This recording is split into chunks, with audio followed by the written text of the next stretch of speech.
If you're like me, you hate to waste food. Luckily, there are ways that you can extend the use of different kinds of food scraps that you normally throw away, especially vegetable trimmings.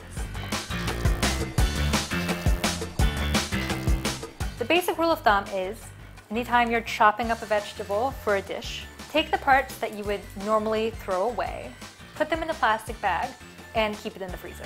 The three main vegetables that you want to use a lot of trimmings of are onions, you can use the ends and the skin, celery, of which you can use either end or any parts that you don't normally use, and carrots. I usually peel carrots when I'm using them. Take those peels, put them in your Ziploc bag in the freezer.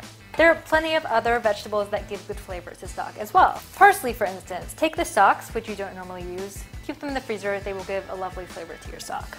Mushrooms, if you don't use the stems or if you only use part of the stems, the trimmings will add a really nice meaty flavor to your stock.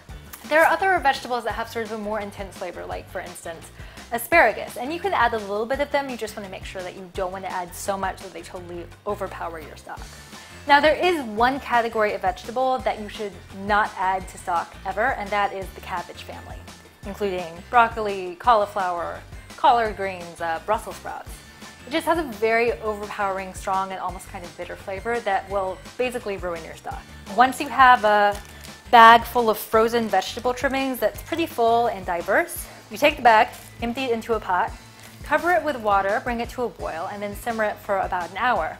Make sure you add salt, pepper, and also bay leaves if you have them, and you'll end up with a surprisingly flavorful stock. So remember, anytime you're about to throw part of a vegetable away, don't. Put it in a Ziploc bag in the freezer.